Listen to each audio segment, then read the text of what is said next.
ای کشته دور از وطن، دور از وطن وای، دور از وطن وای. اعوذ باللہ من الشیطان اللعین الرجیم. بسم اللہ الرحمن الرحیم. الحمد للہ رب العالمین. الصلاۃ والسلام علی محمد وعلی اہل بیتہ الطیبین الطاہرین. حاضرین و سامعین، آپ کے علم میں ہے کہ مکالمات و خطبات امام حسین کی سیریز لے کر کیئر اسلام کی طرف سے آپ کی خدمت میں حاضر رہتا ہوں. اب تک آپ کی خدمت میں حضرت سرکار سید الشہداء امام حسین علیہ الصلوۃ والسلام کے مدینے سے لے کر مکے کے سفر کے درمیان اور مکے میں سکونت کے موقع پر جو مکالمے اور جو مکاتبے یا جو خطبات آپ سے وارد ہوئے ہیں وہ پیش کیے گئے ہیں. آپ کے علم میں ہے کہ ہشتم ماہ ذی حجہ کو کہ جب امام عالی مقام نے مکے کو بھی خیرباد کرنے کا ارادہ کر لیا تو بعض افراد نے آپ کے پاس آ کر خیرخواہی کی بنیاد پر آپ کو مکہ نہ چھوڑنے یا پھر عراق نہ جانے کا مشورہ دیا، اور یہاں تک کہ اگر آپ جانا ہی چاہتے ہیں تو تنہا چلے جائیں، لیکن اپنی اولاد اور اپنی ازواج کو اپنے ہمراہ لے کر نہ جائیں. امام عالی مقام نے تمام افراد کو بہت سے جوابات دیے ہیں، لہٰذا آج دو مکالمے جو آپ کی خدمت میں پیش کرنے ہیں وہ کچھ اس طرح سے ہیں کہ جب آپ نے ارادہ کیا تو ایک مرتبہ پھر عبداللہ ابن زبیر اور محمد حنفیہ کے ساتھ ساتھ عبداللہ ابن جعفر طیار نے بھی آپ کو روکنے کی کاوش اور کوشش کی کہ جس کو آپ نے مسترد کر دیا. غور فرمائیں، پہلے دو مکالمے اور اس کے بعد آج کا اصل موضوع یعنی عبداللہ ابن جعفر طیار کے ساتھ آپ کا وہ مکالمہ اور خود حضرت کی شخصیت کیا ہے وہ بھی آپ کی خدمت میں پیش کیا جائے گا. اور آج سے انشاءاللہ تاریخ بتاریخ منزل بمنزل امام عالی مقام کے سفر کی گزارش اسی طرح سے مکالمے کی صورت میں آپ کی خدمت میں پیش کی جاتی رہے گی. غور فرمائیں امام عالی مقام کا یہ مکالمہ. عبداللہ ابن زبیر کے جواب میں. عبداللہ ابن زبیر کا شمار بھی ان لوگوں میں ہوتا ہے جنہوں نے حضرت امام حسین علیہ السلام کو عراق جانے سے منع کیا تھا. امام علیہ السلام نے انہیں جواب دیا، میرے والد نے مجھے بتایا تھا کہ مکے میں ایک مینڈھے کی موجودگی کی وجہ سے اس شہر کا احترام پامال ہوگا. میں نہیں چاہتا کہ وہ مینڈھا میں بنوں، یعنی مجھے قتل کیا جائے اور اس وجہ سے خانہ خدا کا احترام پامال ہو. اگر میں مکے سے ایک بالشت باہر مارا جاؤں تو یہ مجھے مکے میں مارے جانے کے مقابلے میں زیادہ پسند ہے. اسی طرح اگر مکے سے 2 بالشت کے فاصلے پر قتل کیا جاؤں تو یہ مجھے مکے سے 1 بالشت دور مارے جانے سے زیادہ پسند ہوگا. خدا کی قسم، اگر میں کسی جانور کے بل میں بھی چلا جاؤں تو یہ لوگ اپنا مقصد پانے کی خاطر مجھے وہاں سے بھی نکال کر قتل کر دیں گے. یہ لوگ میرا احترام اسی طرح پامال کریں گے جس طرح یہودیوں نے ہفتے کے دن کا احترام پامال کیا تھا. اے ابن زبیر، مجھے فرات کے کنارے ہونا خانہ کعبہ کی دہلیز پر دفن ہونے سے زیادہ پسند ہے. جب عبداللہ ابن زبیر حضرت امام حسین علیہ السلام کے پاس سے چلے گئے تو آپ علیہ السلام نے فرمایا، یہ مجھ سے کہتا ہے کہ میں حرم کا کبوتر بن جاؤں. اگر قتل کے موقع پر میں حرم سے 1 ہاتھ کے فاصلے پر ہوں تو یہ میرے لیے حرم سے 1 بالشت دور ہونے کے مقابلے میں زیادہ پسندیدہ ہے، اور اسی طرح طف میں قتل کیا جانا مجھے حرم میں مارے جانے سے زیادہ محبوب ہے. محمد حنفیہ کے جواب میں. حضرت امام حسین علیہ السلام کے بھائی محمد بن حنفیہ وہ تیسرے شخص تھے جنہوں نے حضرت امام حسین علیہ السلام کو عراق جانے سے گریز کا مشورہ دیا. امام علیہ السلام نے جواب میں فرمایا، مجھے اس بات کا ڈر ہے کہ یزید مکر و فریب کے ذریعے اسی حرم الہی میں مجھے قتل کروا دے گا اور یوں خانہ خدا کا احترام پامال ہوگا. محمد بن حنفیہ نے تجویز پیش کی کہ اس صورت میں بہتر ہے کہ آپ علیہ السلام عراق کی بجائے یمن یا کسی اور محفوظ مقام کی جانب تشریف لے جائیں۔ امام علیہ السلام نے فرمایا، آپ کے مشورے اور اس تجویز پر بھی غور کروں گا۔ لیکن امام حسین علیہ السلام اگلے روز الصبح عراق کی سمت روانہ ہو گئے۔ جب یہ خبر محمد بن حنفیہ کو ملی تو وہ آنن فانن امام حسین علیہ السلام کی خدمت میں حاضر ہوئے اور آپ علیہ السلام کے اونٹ کی لگام تھام کر کہا، بھائی، کیا کل رات آپ علیہ السلام نے میری درخواست اور مشورے پر غور فرمانے کا وعدہ نہیں کیا تھا؟ امام علیہ السلام نے جواب دیا، جی ہاں، لیکن آپ کے جانے کے بعد رسول اللہ صلی اللہ علیہ وآلہ وسلم میرے خواب میں تشریف لائے اور فرمایا، حسین روانہ ہو جاؤ کیونکہ اللہ تمہیں مقتول دیکھنا چاہتا ہے۔ امام علیہ السلام کی یہ بات سن کر محمد بن حنفیہ نے کہا، انا للہ و انا الیہ راجعون۔ اس کے بعد انہوں نے ان حساس اور پرخطر خطرات میں خواتین اور بچوں کو ساتھ لے جانے کی وجہ جاننا چاہی تو امام علیہ السلام نے اس کے جواب میں بھی یہی فرمایا، اور اللہ انہیں بھی قیدی بنا دیکھنا چاہتا ہے۔ آپ نے غور فرمایا کہ عبداللہ ابن زبیر اور محمد حنفیہ نے جو مکالمہ امام سے فرمایا ہے ان میں کون سے الفاظ استعمال کیے، اور بظاہر امام کی خیر خواہی کرتے ہوئے امام کو روکنے کی کوششیں جاری رہیں۔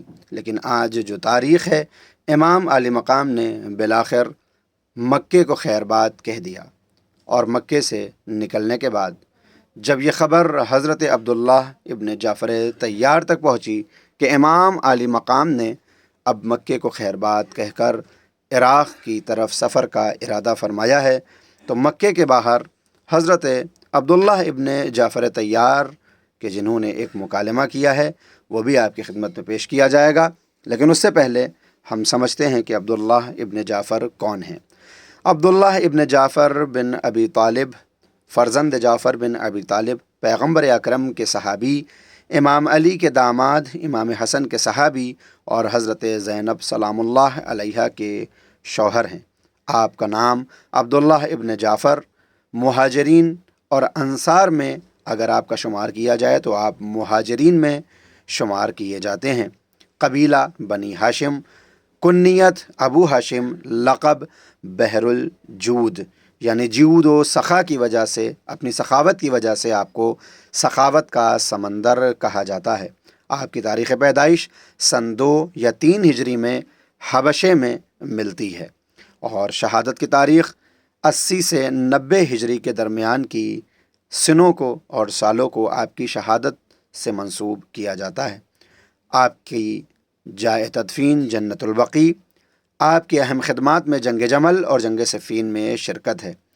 آپ حبشہ میں پیدا ہونے والے پہلے مسلمان تھے جنہوں نے بچپنے میں ہی پیغمبر اکرم کی بیعت کی، امام علی کی حمایت میں جنگ جمل اور جنگ صفین میں شرکت کی۔ امام حسن کی معاویہ کے ساتھ صلح کرنے تک آپ امام حسن کے ساتھ تھے۔ معاویہ اور یزید کے دور حکومت میں حکومتی ہدایہ کو قبول کرتے تھے۔ نیز واقعہ کربلا میں بھی انہوں نے شرکت نہیں کی، لیکن ان کے 2 فرزند اون اور محمد روز عاشوراء کربلا میں امام حسین کے رکاب میں شہید ہوئے، اور ان کے بعض دیگر فرزندان واقع حرہ میں شہید ہوئے۔ حسب اور نسب آپ کو معلوم ہے کہ آپ حضرت جعفر طیار کے بیٹے ہیں۔ تاریخ پیدائش بھی میں نے ذکر کی ہے۔ حبشہ کے اندر آپ کی ولادت کے اثرات دکھائی دیتے ہیں۔ خلفاء کے دور میں اکثر تاریخی کتابوں میں صدر اسلام کی جنگوں اور ان کی فتوحات میں ان کی حاضری کے بارے میں کوئی معلومات ذکر نہیں ہے۔ کتاب فتوح الشام کے مطابق عبداللہ نے حضرت عمر کے دور خلافت میں فتوحات شام میں شرکت کی ہے، اور ابو عبیدہ نے انہیں 500 سپاہیوں کی کمانڈ دی تھی۔ حضرت عثمان کے دور خلافت میں ابو ذر غفاری کی ربض جلاوطنی کے موقع پر عبداللہ امام علی کی پیروی میں ابو ذر کو مدینے سے باہر تک خدا حافظی کے لیے آئے تھے۔ امام علی کے دور حکومت میں عبداللہ امام علی کے دور خلافت میں اکثر حوادث میں موجود رہے ہیں اور آپ کی بیعت بھی کی ہے۔ آپ امام علی کی طرف سے جنگ جمل میں بھی شرکت کرتے رہے اور شاید اسی جنگ کے بعد آپ امام علی کے ساتھ کوفے میں ہی مقیم ہو گئے۔ جنگ صفین میں بھی آپ نے امام علی کا ساتھ دیا اور قریش، اسد اور کنانہ جیسے قبائل کی سرداری اور امام علی کے لشکر کی دائیں بازو کی کمانڈ آپ کے ہاتھوں میں تھی۔ اسی جنگ میں انہوں نے قریش اور انصار کے بعض دیگر افراد کے ساتھ عمرو بن عاص پر حملہ کیا۔ حکمیت کے واقعے میں امام علی کی طرف سے اسے قبول کرنے کی علت کو امام علی نے عبداللہ بن جعفر جیسے افراد کا زندہ رہنا قرار دیا۔ عبداللہ منجملہ ان افراد میں سے ہیں جنہوں نے عراقیوں کی طرف سے حکمیت کے عہد نامے کی پاسداری کرنے کی گواہی دی تھی۔ امام علی نے عبداللہ بن جعفر کی تجویز پر محمد بن ابی بکر کو، جو عبداللہ کا مادری بھائی تھا، قیس بن سعد کی جگہ مصر کی گورنری پر بھی منصوب کیا تھا۔ امام علی کی شہادت کے بعد یہ ملتا ہے کہ ابن ملجم کے ہاتھوں امام علی کی شہادت کے بعد قاتل سے امام کا آپ نے قصاص لیا۔ البتہ یہ بات مشہور کے خلاف ہے، جہاں خود مسعودی یہ کہتے ہیں کہ حضرت امام حسن نے عبد الرحمن ابن ملجم کو قتل کیا تھا، لہٰذا ایک ذکر آپ کا اس قصاص میں شامل کیا جاتا ہے۔ عبداللہ صلح امام حسن تک امام حسن کے ساتھ رہے، اور اس کے بعد امام حسن کی صلح کے بعد معاویہ کے دور میں بھی آپ کے ایسے نشانات دکھائی دیتے ہیں جو قابل ذکر ہیں۔ لیکن بات اگر واقعہ کربلا کی جائے تو جب امام حسین نے مکے سے کوفے کی طرف سفر شروع کیا تو عبداللہ نے اپنے 2 بیٹے اون اور محمد کے ساتھ ایک خط لکھا اور امام حسین کو کوفے جانے سے منع کرتے ہوئے کہا کہ اس خط کے بعد وہ خود بھی امام کی طرف آئیں گے۔ انہوں نے مکے کے حکمران یعنی عمرو بن سعید سے امام حسین کے لیے امان نامہ لیا تھا۔ عبداللہ واقع کربلا میں حاضر نہیں تھے، لیکن ان کے 2 بیٹے اون اور محمد اور ایک قول کے مطابق عبید اللہ روز عاشوراء امام حسین اور ان کے دیگر باوفا ساتھیوں سمیت شہادت کے مرتبے پر فائز ہوئے۔ عبداللہ ابن زبیر کی بیعت کے متعلق بھی آپ کی کچھ باتوں کو نقل کیا جاتا ہے، لیکن اگر بات ذاتی خصوصیت کی جائے تو کہا جاتا ہے کہ عبداللہ بن جعفر ایک بہترین، زیرک، سمجھدار، نکتہ سنج، خوش خلق اور پاک دامنی اور بخشندگی جیسے خصوصیات کے حامل رہے ہیں۔ اسی طرح وہ بحر الجود سے ملقب ہوئے اور ان کا نام بنی ہاشم کے 4 سخی افراد میں ذکر کیا جاتا ہے۔ یعقوبی کے مطابق انہوں نے ایک بار اپنے جسم پر موجود کپڑوں تک کو کسی مستحق کے حوالے کر دیا تھا۔ عبید اللہ بن قیس نے ان کی جود اور بخشش پر اشعار بھی لکھے ہیں۔ ان کی جود و سخاوت سے متعلق کئی حکایات بھی منقول ہیں۔ اگر بات زوجہ اور اولاد کی جائے تو عبداللہ بن جعفر نے زینب بنت علی بن ابی طالب علیہ الصلاۃ والسلام سے شادی کی۔ اس شادی کا ثمرہ 4 بیٹے علی، عباس، اون اور محمد اور ایک بیٹی بنام ام کلثوم کی شکل میں بھی عطا ہوئی ہے، اگرچہ حضرت اون اور محمد کا تذکرہ سب سے زیادہ ہوتا ہے۔ وفات کی بات کی جائے تو عبداللہ کی وفات کی تاریخ اور مکان کے حوالے سے اختلاف پایا جاتا ہے۔ مشہور قول کی بنا پر انہوں نے سن 80 ہجری میں اور ایک اور روایت کے مطابق سن 82 یا 84 یا 85 یا 86 میں مدینے میں وفات پائی۔ ابان بن عثمان جو اس وقت مدینے کا والی تھا، ان کی نماز جنازہ پڑھائی اور انہیں قبرستان جنت البقیع میں سپرد خاک کیا گیا۔ البتہ یہ حوالہ ابن عبد البر کے جلد نمبر 3 صفحہ نمبر 881 اور ابن اسیر کی جلد نمبر 3 صفحہ نمبر 200 سے نقل کیا جا رہا ہے۔ قبرستان باب صغیر دمشق میں بھی آپ سے ایک مقام کو منسوب کیا جاتا ہے۔ یہ آپ کی شخصیت ہے۔ ملاحظہ فرمائیں کہ آپ نے جب خیر خواہی کی بنیاد پر امام علی مقام کو مکے کے باہر مل کر ان سے مکالمہ فرمایا، کیا باتیں ہوئیں سماعت فرمائیں اور ہم سب کو اپنی دعائے خیر میں یاد رکھیں۔ وآخر دعوانا ان الحمدللہ رب العالمین۔ عبداللہ بن جعفر اور عمرو بن سعید کے جواب میں، عبداللہ ابن جعفر نے یحییٰ ابن سعید کے ہمراہ مکے سے باہر امام حسین علیہ السلام سے ملاقات کی اور امان نامہ حوالے کرتے ہوئے زبانی بھی اپنی اور یحییٰ ابن سعید کی گزارش حضرت امام حسین علیہ السلام کی خدمت میں پیش کی اور ان سے درخواست کی کہ آپ علیہ السلام عراق کی سمت سفر کا ارادہ ترک کر دیں۔ امام علیہ السلام نے عبداللہ ابن جعفر اور یحییٰ ابن سعید کے جواب میں فرمایا، میں نے خواب میں رسول اللہ صلی اللہ علیہ وآلہ وسلم کو دیکھا ہے۔ اس خواب میں انہوں نے ایک انتہائی اہم کام کی ذمہ داری میرے سپرد کی ہے، جسے میں نے بہر صورت انجام دینا ہے، خواہ اس کے نتیجے میں مجھے فائدہ ہو یا نقصان پہنچے۔ عبداللہ نے اس خواب اور اہم ذمہ داری کی مزید تفصیل جاننا چاہی تو امام علیہ السلام نے فرمایا، میں نے یہ کسی کو نہیں بتایا ہے اور جب تک زندہ ہوں کسی کو نہیں بتاؤں گا۔ حضرت امام حسین علیہ السلام نے امان نامے کے جواب میں درج ذیل خط بھی عمرو ابن سعید کے نام تحریر کیا۔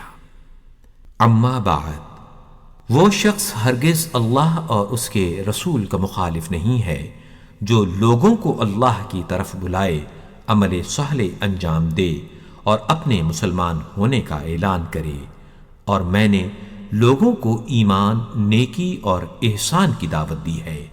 بہترین امان اللہ کی امان ہے، اور جو شخص دنیا میں اللہ کا خوف نہ رکھتا ہو وہ آخرت میں ہرگز اللہ کی امان حاصل نہیں کر سکے گا۔ لہذا ہم اللہ تعالی سے دنیا میں اس کے خوف و خشیت کا سوال کرتے ہیں جو قیامت کے دن ہمارے لیے اس کی امان کا سبب بنے، اور جو امان نامہ تم نے بھجوایا ہے، اگر اس امان نامے سے تمہارا مقصد ہماری بھلائی اور بہتری ہے تو تم دنیا اور آخرت میں اس کا اجر پاؤ گے۔ والسلام۔